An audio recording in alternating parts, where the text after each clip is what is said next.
This is a podcast with Craig Hewitt, CEO and founder of Castos.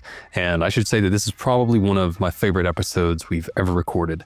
Craig just brings a ton of business and life wisdom to the show, and I'm excited for you to hear his answers, how he grew Castos, and how he's differentiating it from the market. Enjoy. So Craig, super excited to have you on the show. Really interested to hear your history as far as Castos, how you guys got started, where the idea came from, and sort of where you're at right now. Yeah, for sure. So I've been in podcasting like 10 years. Got started with a productized service. So, an agency kind of thing where you do the same thing every time for every customer. Doing podcast editing, we called that Podcast Motor.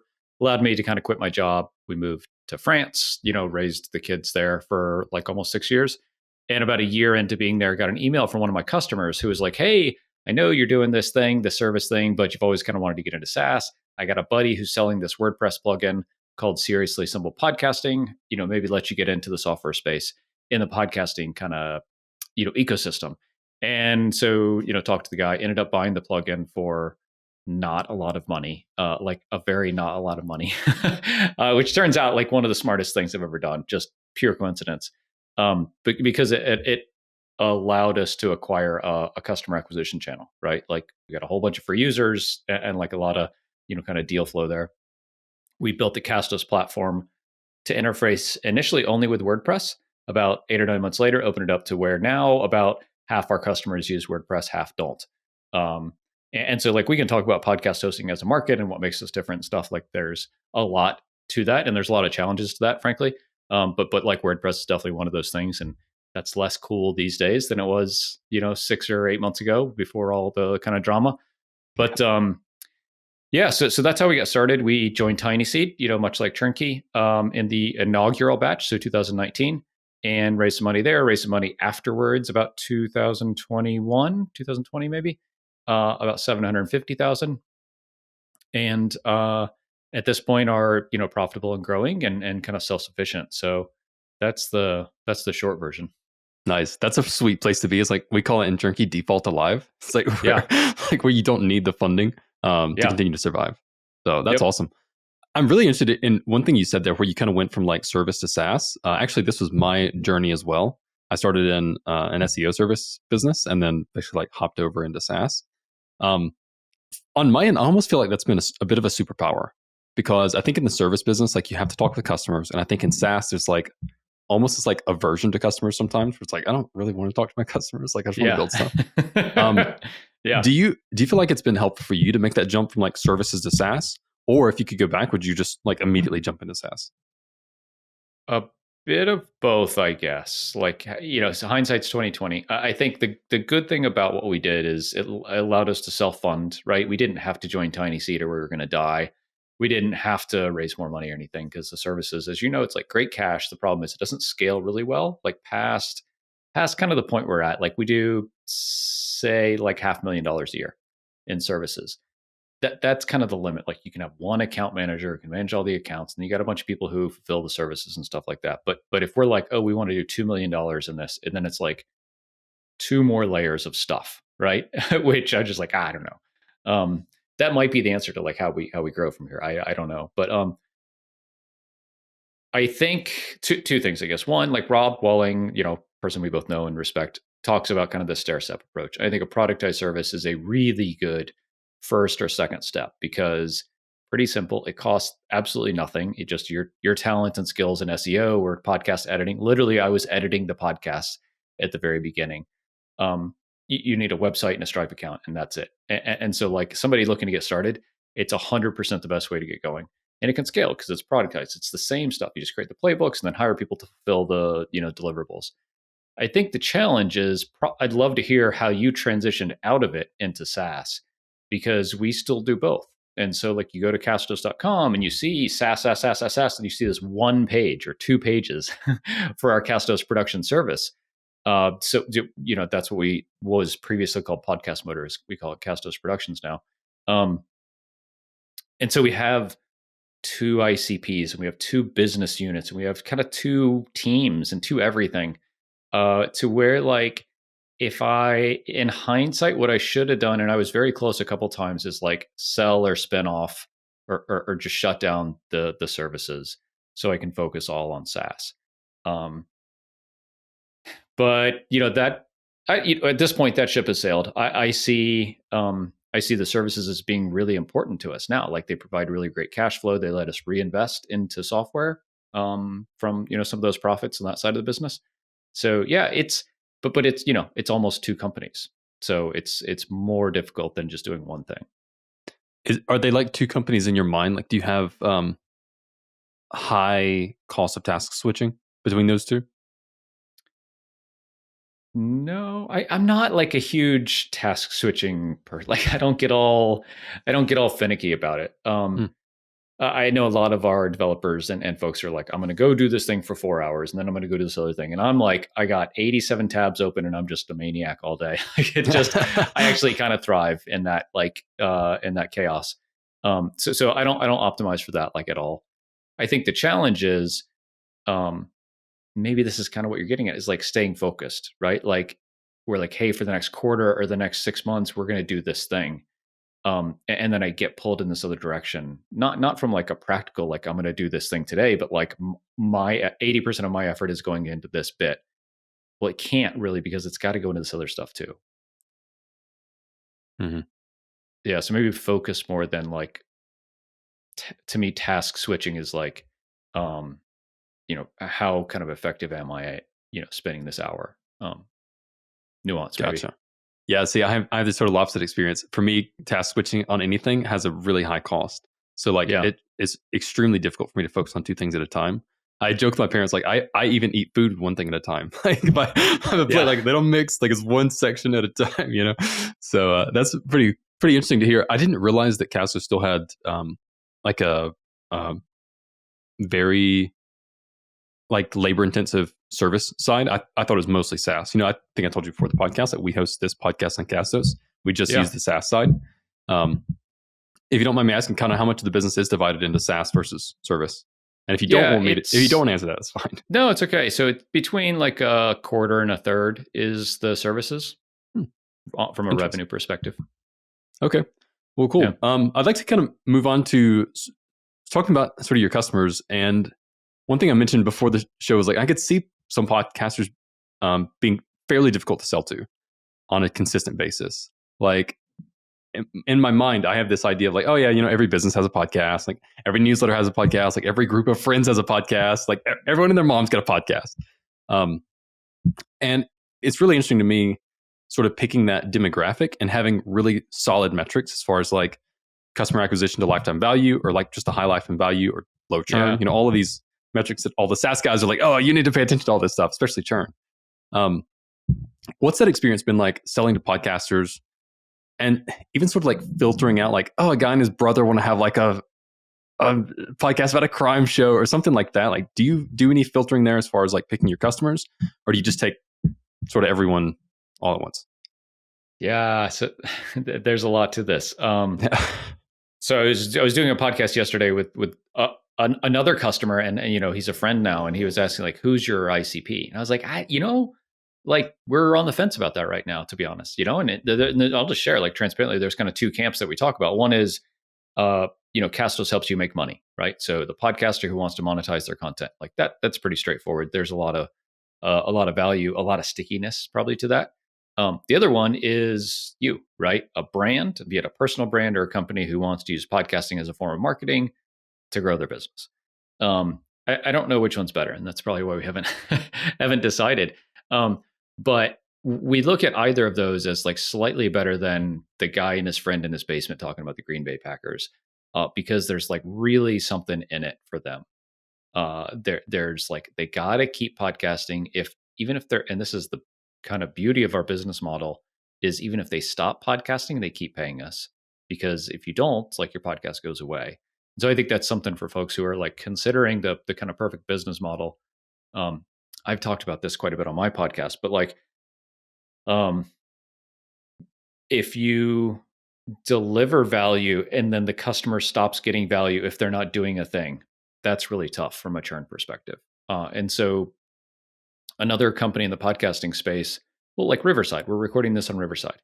If you're like, cool, Subscription Heroes is going on hiatus for 6 months, you're going to cancel Riverside because like you don't need to pay them $50 or $20 a month to not record podcasts, but you got to pay us or whoever you host your podcast with to keep your podcast alive in that term. So like I think that's one thing we have going for us. That was not intentional, but like come to realize like that's one thing. We have extremely low churn for the kind of business we are.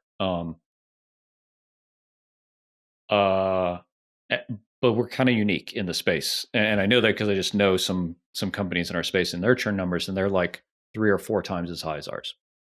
Wow. Yeah, and so I don't.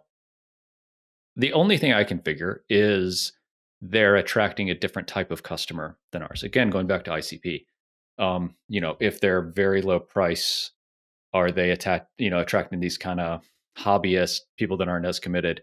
As like we're towards the end of the price scale.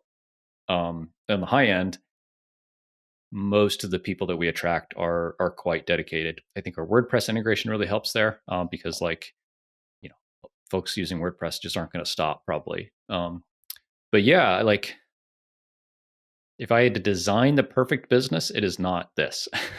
But just because like we have very low pricing power. We're $19 a month. I wouldn't start again for less than 50 and ideally 100. Just because like we have almost 4,000 customers. It's tough to grow. So let's talk about that like I'm an idiot. So what's kind of your rationale for if you could pick a different business, you'd pick a higher price point? And what constraints are the low price putting on growth? So for the second one, the constraints that low price are putting on growth is being able to spend money to acquire customers. So we do a bit of paid acquisition. It's our big initiative right now. And we're looking at like cost to start a trial of like $50. If you figure half of them convert, that's kind of reasonable, I think. You're paying $100 to acquire a customer. That's 5 months of somebody paying us. That's like at the upper end of what a bootstrapped, kind of self-sufficient company should pay. And we think we're doing pretty good. So it's like, gosh, like how can we really, put gas on that? Like, gosh, it's got to get better. Like we can't just spend more money because usually it gets worse, right, over time. So I think that's the biggest one is like sales team, cold email, conferences, all these things that companies maybe like yours that are getting $200 or $300 a month from a customer can afford to do are just out the window. So we're left with like content marketing and SEO, which is in the dumpster these days, right? Yeah. Other media, podcasting and YouTube, which we definitely do, affiliates and partners, and then like a little bit of paid. So I think your options are just so much less at a lower price point type product. That was one of your questions, and I forgot the other part of it. Sorry. Yeah, I did too. But now I'm interested on this other aspect. So I'm really curious as what kind of internal conversations you guys have had as far as, because I'm sure there's been something going on where it's like, hey, if we added these features, we could raise the price. I'm curious. Yeah, that rarely works out. I think. Like, do you guys see that? Like, hey, we added this feature and we can charge 20% more. My experience has been varied. So, okay, yeah. My last business was sort of at a credits-based AI company, and when they added new features, in general, they could charge more, just because they could charge based off like what exactly you were doing. So, if you were doing sort of the bread and butter thing plus the new thing, then they could charge more. I think their biggest challenge was finding a market for the new features. So when someone wanted the new features, it was very easy to charge for them. And when someone didn't, then it was harder, which I guess is kind of the most obvious thing, hopefully I will ever say. I think here at Churnkey, the experience has been somewhat different. I think, so just to be really transparent, I was a customer of Churnkey before I worked here. And I worked here because I wanted to work here because it was just so amazing as a customer. I was basically the retention manager for a company. So churn was my whole gig. That was the only metric I was graded on. And Churnkey just like sort of made me the hero. And then when they added more features, I was like not only willing, but excited to pay them more for it because I knew that I would make more money. So I think my experience has been varied, but I would say probably, if if I could give it like a grade, like 75% of the time, 3/4 of the time, adding more features resulted in either me paying more or being willing to pay more, or seeing that reflected in customer bases. Yeah, I mean, the way that we approach it, I think part of it is the market, right? Like our customers are pretty price sensitive. I think there's a couple things to it. One is most of our customers only need a very basic thing, right? They need you to store the files and send them out. Like y'all, you store the files, send them out, give me some analytics. Cool, I'm good. Just don't mess it up.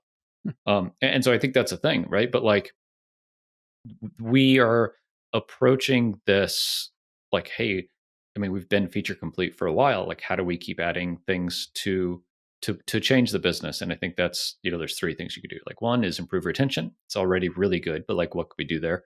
Most of that is around monetization, right? Because like if we start paying people, they're going to stay forever, and that makes it really sticky. I think two is how can we increase ARPU or ARPA, right? Like so like can some of those folks escalate to a bigger plan based on like usage or some kind of like limit? And then three like is like add-ons or some sort of metering, which is what we're looking at now with some AI stuff. It's like, hey, if we bolt AI onto this, it makes total sense, right? Like it's a podcast. Hey, what if I give you titles and show notes and descriptions and tweets and all that kind of stuff? Would you pay, $5 or $10 a month more for that? I would. Yeah. So that's the hypothesis. Yes. is really our best customers probably would do that, and I think that's probably 20% would pay a bit more to make their life easier. So, but it goes all the way to like the ICP and the direction of the company is like, what do we want to be? Because we're in this for the long run. Like, what do we want to be in 5 years? Like, gosh, that's a really long time to think about like building product and marketing and positioning and copy and all this kind of stuff. But sure enough, like the decisions we make today should put us and keep us on that road. And so they're kind of big decisions, because if we go spend 6 months building this feature that's not aligned with the vision that we want to have in 2 years, then it's literally just wasted time. Have you considered selling or the sacred, about to kill someone's sacred cow, just like letting the business run? Yeah, so I'm 8 years into Castos, and so sure enough, like the 7-year itch they talk about with marriage, it's like after you've been married 7 years, it's like, gosh, like what about this? What about this? I'm extremely happily married, 15 years, 16 years, like so it's amazing. Yeah, thank you. But yeah, I think I hear John Warrillow talk about your life in kind of buckets of 10 years, and yeah, I think that lines up really well for me. I think there's a few options for anyone in a position like this, which is like you start, you grow. 10 years for a bootstrappy kind of company isn't that long. You hear, oh, I started and 18 months later I sold. Like that's the exception. I think this kind of 5 to 8 years is probably where most folks land. I would regret selling, I think, more than feel really good about it, just because there's so much opportunity. We're in a, as of today at least, AI defensible market, which is a big consideration that we didn't all have to make 2 years ago. Like AI ain't going to replace Castos. It's not going to replace podcasting. If anything, it'll make it more popular. I think the two things I think about are, yeah, like it's a mature business. I don't have to be that involved. Like all of my involvement is pretty elective to kind of sales and marketing. So like I would just do that or hire somebody to do that. That would be cool. Or the thing that I like that I haven't seen anybody do is bring someone in as a late stage partner to grow the business. And I don't even know how this would work, but like you can just imagine like someone in the podcasting or influencer B2B world come in, buy in for like a percentage of the company to run it and grow it. That would be pretty cool. So if you're that person and you're listening, you want to take a podcast company to the next level, like let's talk. That seems like the most interesting thing to me. That's very interesting. So you'd be interested to hear this. That's roughly how I got my start. It was a much smaller company. It wasn't Castos size. They were well under 1 million, and I didn't buy my way in, but I basically had a conversation with the owner where I was like, hey, I will take this over for you. I'll run it. I'll grow it. Like you just pay me, give me the opportunity, and then I work with you. Yeah. And that was the service-based business. And then from there, with that kind of connection, I was able to meet some people. From there, I was able to hop into SaaS. So, and I think I was like 22, which is pretty wild to be like 22. I never went to college, and was like in charge of a company that had like 7-figure valuation. Like that was pretty crazy. So, if I think it could be a win for everybody. Like you said, it's a great opportunity to work right next to a CEO who, like, not to toot my own horn, like I know quite a bit of stuff, right? Like really help that person level up quite a bit. And then that person just brings a ton of energy and drive and fresh ideas, maybe talking to a younger generation. I'm 44. So like, how can we talk to 25-year-old podcasters? I don't know. I have teenagers. So we have like this gap from a demographic perspective in my house. But that would be the thing I'm most excited about, right? Either selling or just running the business and cash flowing and letting it die over the next 5 years. Both kind of sound lame. But that would be the most exciting. But that's also like, gosh, that's a gigantic relationship you're getting into. So like how to manage that would be something that would take a lot of time. Yeah. Well, if I can encourage you, I think that's actually a really good path for someone who's an owner. So I think the owner, when I was operating the business, the owner and I had one weekly call every week, and then we had a monthly call, and that was the extent of his involvement. It was literally like 5 hours a month call. It was really less than that. And the business grew. He didn't do anything with it, and then I think I ended up leaving, but he ended up selling it. So. That's cool. And we still have a great relationship years later. Yeah. So if I can encourage you, then I think that's probably an excellent path. Yeah, I think so. But I'm really interested to hear more about sort of Castos. One thing we talked about a little bit before the podcast is I think it could be challenging to almost differentiate from other hosting, because I think from the outside it's like, oh, hosting's hosting, especially if you're like a guy and his brother in the basement talking about the Packers. So what have been some of your steps in differentiating Castos from others and making sure that it doesn't feel like a commodity? Yeah, I mean, transparently, this is like our biggest challenge because it is, right? And like all of my mentors are like, you have a commodity business. You got to come to grips with it. And I'm like, gosh, no, because we're amazing and all this stuff. But they're like, no, you are not. You are a good founder. Your business is a commodity. You literally do the same thing as these 5 other guys for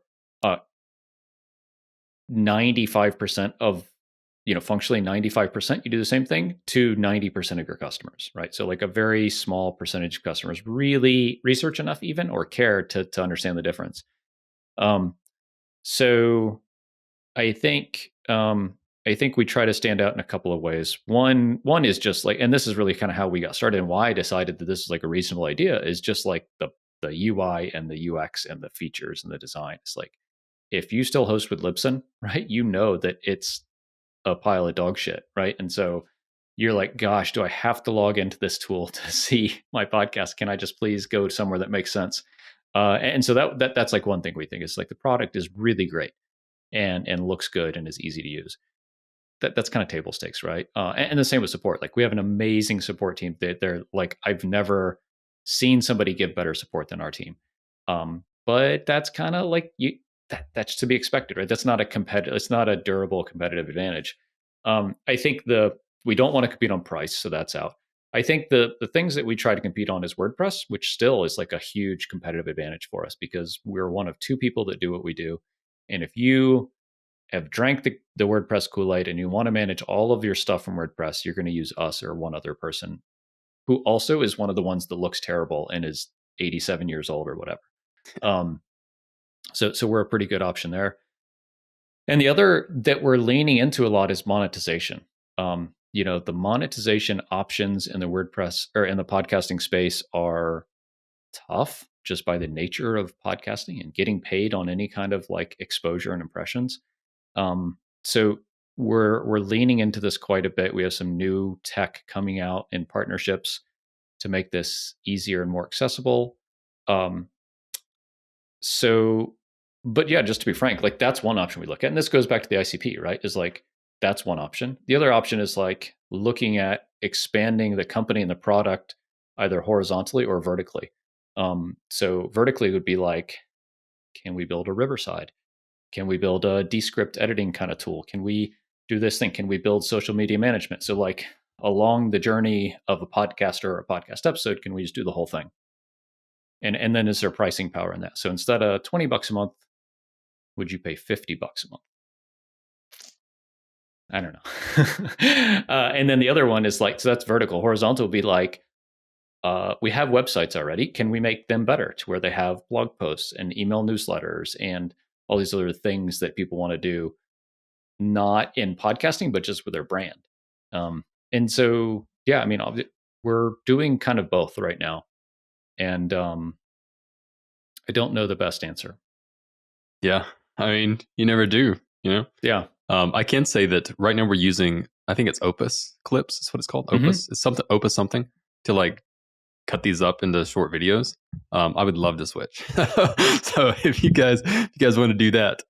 And it's the best tool in the market, right? Like you talk to anybody, they're like, oh, but Opus is amazing. I mean, it's just hard, right? Like they're trying to identify all this stuff and do it in a timely manner and not take a ton of AI credits. Yeah, like their job is pretty challenging. Yeah. So I don't pity you. As great as it is, it's garbage. Like, yes, exactly.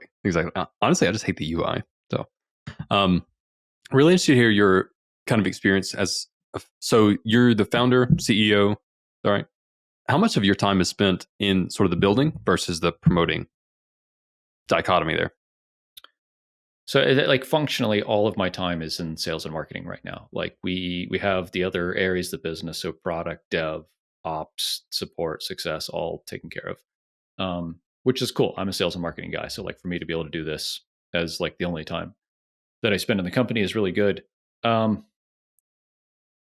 much is spent between like building and promoting? Probably too much in building and not enough in promoting. I would guess 70-30. So when you say building, what do you mean?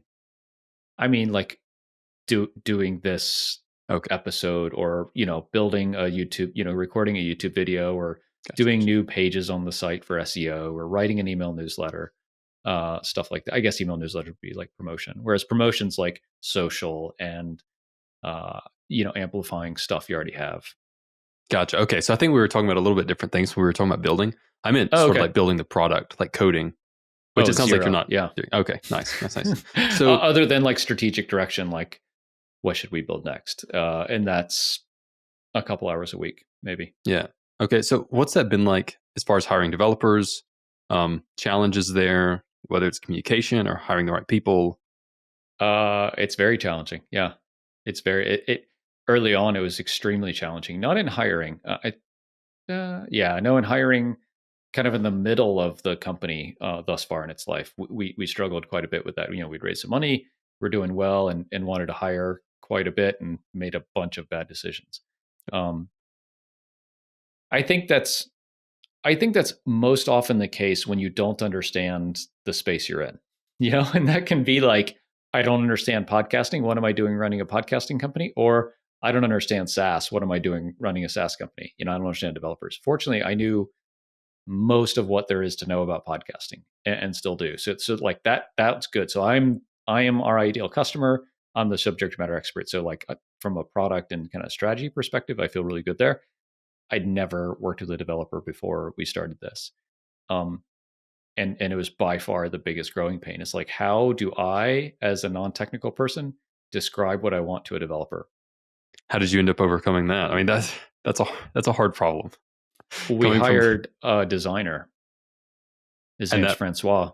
And that's it. Is so he and I talk, and then he does stuff, and it's in Figma, and the design team implements it. But that gap between me just saying, hey, Jonathan, our first developer, go build this thing. And he goes away for 2 weeks and he builds it and he comes back and he's like, hey, we're going to release it tomorrow. And I go, dude, that's like 90 degrees from where I wanted it to be. And it's because I'm just not I'm not that analytical. I'm not that detail oriented. So I need someone that I can talk to in plain English, and they take that and translate it into concrete terms for the development team to implement. And just by curiosity, is it Francois Brill? Yeah. Oh my gosh. Amazing. Yeah. Yeah. Right. I know you guys work with that too. Yeah. He does the design for Churnkey, and he's like, fantastic. Yeah. Because he's not like too nerdy, but he's also like, he gets it. Like you can just say like, Francois, I want this, and he'll just do it. That's amazing. Yep. I think that's been my problem with development hires is not the skill. Like I think it's super easy to find extremely talented developers. I think it's really hard to find developers who like get it. Like they can just like communicate like a human. Like don't hit me with these if and else statements. Like just talk to me. Like let's talk about a business case, and then you just figure out how to do it. That's been extremely challenging for me. There are times for certain types of employees in any company. There's a time for the developer who can, it's like the story of Twitter, right? Like they put it together in like a weekend or whatever, and it just is a disaster, and it was all this, prototype architecture and stuff, but like that's perfect. That's what you need. And then you come back and you rip it all out and you put in Go or whatever the hell they use now, right? But to have like, well, currently, like if we had our lead developer now on the product when we got started, we would have taken longer to get where we are, but it would have been better. Overall, we would have had less headache, but we would have been late to the market by a couple months probably. I'm guessing, but like you can imagine that happening, right? It's like you need the dirty kind of developer who just like puts together some shit with duct tape and super glue at the beginning, knowing that you're gonna have all this technical debt you have to go, but like that's the only way you learn. And so these folks that are in their basement in kind of stealth mode for 2 years, and everything is perfect and everything is unit tested, like, come on, man, you don't have a chance. Like, because the only way to learn is by putting it in front of customers. So it sounds like you're saying that sort of at the beginning stages of a company, you're far more interested in just developing, just getting a product out, not caring so much about how beautiful the code is. And then later you switch more to sort of good coding practices, but slower product development. Yep, 100%. Have you had any other challenges as far as being sort of a non-technical founder building a technical product? I mean, I think like communicating with developers is one, hiring developers is another one. Like I still like, if we had to hire another developer right now, I'd go to our lead developer and say, like, can you help me, please? I don't know. At this point, like we've done it 8 or 10 times. I don't feel like my hit rate's not great. So I wouldn't have the confidence to do it. I'd probably hire a recruiter at this point. Yeah, I think that's the biggest thing. The rest is like, it's just a business. You have COGS, you have people, you have expenses, you have revenue. This is the first kind of real business I've run. So there's been a lot of just running the business things that I've had to figure out. But yeah, SaaS is tough, man, because you have all of the business stuff plus quite a bit of product that's really involved. And I mean, it's why it's great and you have such high margins. But for folks who are kind of earlier on, like you only have those really good margins at pretty decent scale, unless you're just a solo dude. Like I do some coaching, and I got one of my customers is like, they're under $500,000 a year and it's just them. And by a lot of stretches, you'd be like, you're only doing 40 or 30 grand a month. Like that's crazy. Like, why can't you grow? And they're like, literally all goes in my pocket at the end of the year. I have like $500 a month of expenses. And you're like, oh, okay. That's pretty awesome. But as a non-technical founder, like I could never do that. Like I have to have a developer. I have to have Francois to talk to, right? Otherwise, what I say to the developer, just like, I don't know that it would work. I have to have customer support because like at this point, I don't want to go and help scout and answer support tickets all day. So yeah, it's interesting. But I guess that's like a lot of businesses. Yeah. Well, cool. Craig, this has been great. I think one thing kind of before we hop off. So what's next for Castos? What are you guys working on? What are you excited about? Yeah. So we really are like, we're looking at, a couple of product enhancements around monetization that are really exciting. And a lot of this is like monetization for everyone, right? Like anyone can come in and monetize their show really easily and really directly and own that. So we're not taking a cut of revenues from a lot of these things, which is really unique. So kind of putting that against Patreon and the likes. So that's one. And the other is like, can we be the home for all of your content? So blog, website, podcast, video, and really be the place you go when you want to publish something, you come here. So we're kind of doing a bit of both of those, and just a lot of enhancements to the product and to the brand for podcasters.